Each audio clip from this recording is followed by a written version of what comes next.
अस्सलाम वालेकुम रहमतुल्लाहि व बरकातुहू की हाफ़िज़ मोहम्मद वैस बासी आपकी खिदमत में हाजिर हूँ। उम्मीद है तमाम अहबाब खैर वाफ़ियत से होंगे। अल्लाह ताला सबको सेहत और सलामती अता फरमाए। दोस्तों, आज की हमारी गुफ्तगू ज़कावत हिस्स पर होगी इंशाअल्लाह अज़ीज़। ज़कावत हिस्स पर मैं अल्हम्दुलिल्लाह पहले काफ़ी सारी वीडियोज़ बना चुका हूँ और बता चुका हूँ, और इसका हम मुकम्मल कोर्स भी करवाते हैं और अल्हम्दुलिल्लाह ज़कावत हिस्स जो है वो जड़ से ख़त्म हो जाती है। बहरहाल फिर भी आज एक दोबारा मैं नुस्खा भी पेश करूँगा, इसकी थोड़ी सी तफसील अर्ज़ करेंगे। ज़कावत हिस्स जो मेन इसकी आप अलामत जो समझना चाहें कि ज़कावत हिस्स क्या है, वो ये है कि उज़्व ख़ास सेंसिटिव हो जाता है। आप किसी से फ़ोन पर बात करते हैं या अपने मोबाइल पर कोई चीज़ देखते हैं, ऐसी चीज़ जो आपकी शहवत को उभारती है, तो आपको फ़ौरन शहवत आएगी और आपकी मज़ी इतनी खारिज होगी जैसे एहतलाम हो जाता है और आपका उज़्व ख़ास जो है वो बैठ जाए। तो इस तरह की जो अलामत है, ये जो सूरत हाल है, इसको ज़कावत हिस्स कहते हैं। तो ये जो ज़कावत हिस्स है, आप ये समझ लें कि ये मर्दाना कमज़ोरी की जड़ ये है। अक्सर लोग इसी की वजह से, ज़कावत हिस्स की वजह से टाइमिंग की कमी का शिकार, यानी सूरत ज़ाल जिसको कहते हैं, टाइमिंग उनकी बिल्कुल ज़ीरो हो जाती है। बल्कि अल्लाह ताला माफ़ करे, कई लोग इतने ज़्यादा इसका शिकार हो जाते हैं कि वो हक़ ज़ौजियत भी अदा नहीं कर सकते, यानी वो इंटर कोर्स से पहले ही फारिग हो जाते बिल्कुल, मतलब उनका इस तरफ वो जा ही नहीं सकते, सोचते ही, मतलब या अभी जो शादीशुदा हज़रात जो ज़कावत हिस्स के शिकार हो जाते हैं, वो क्या करते हैं कि जब वो उनका कोई जहन बनता है हक़ ज़ौजियत अदा करने का, तो वो अपनी अहलिया के जब करीब जाते हैं तो उस वक़्त ही वो फारिग हो जाते हैं। तो आज इसके लिए दोस्तों एक मैं नुस्खा इंशाअल्लाह अज़ीज़ आपको पेश करूँगा।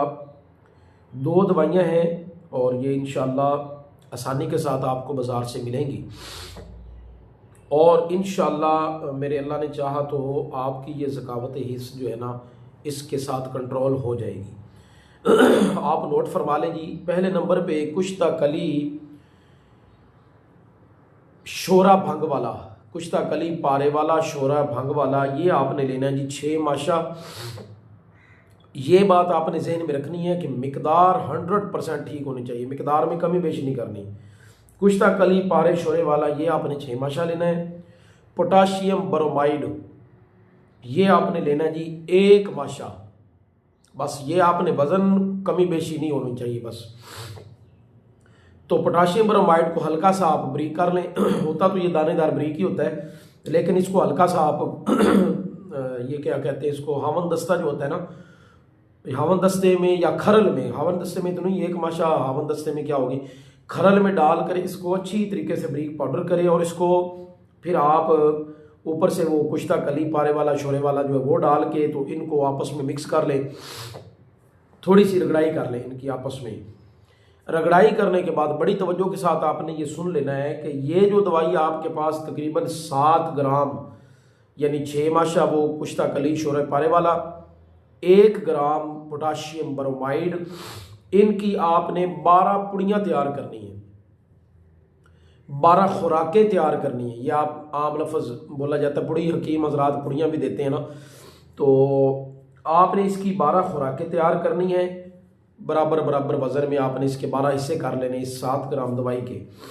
अब इसका इस्तेमाल का तरीका क्या है, या तो आप सुबह के वक्त 1 पुड़िया ताज़ा मक्खन लें, अक्सर ये मिल भी जाता है, इतना मुश्किल चीज़ नायाब तो नहीं है ना, मिल जाता है, आम रूटीन में मिल जाता है। आप मक्खन लें 1 चम्मच, उसमें हल्की सी जगह बनाएं और ये पुड़िया उसमें रख कर वो मक्खन आप खाएं, और ऊपर इसे 1 गिलास भरा हुआ दूध का पी लें।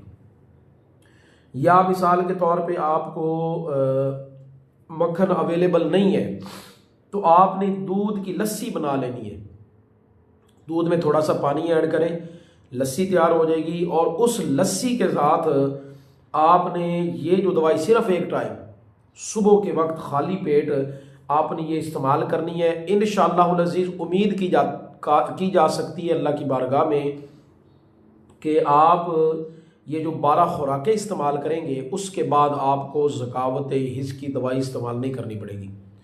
लेकिन एक बात ज़हन में रख लें, ये ज़रूरी बात होती है कई लोग जो हमारे जल्दबाज लोग हैं ना, उनके लिए ये बात कर रहा हूँ। अगर आपका मसला बहुत पुराना है, मसला 10 साल से आप लोग रब्ता करते हैं ना, हमारे इल्म में है ये बात कि लोग कहते हैं 10 साल से मैं ज़कावत इसका मरीज़ हूँ, 15 साल से मैं ज़कावत इसका मरीज़ हूँ।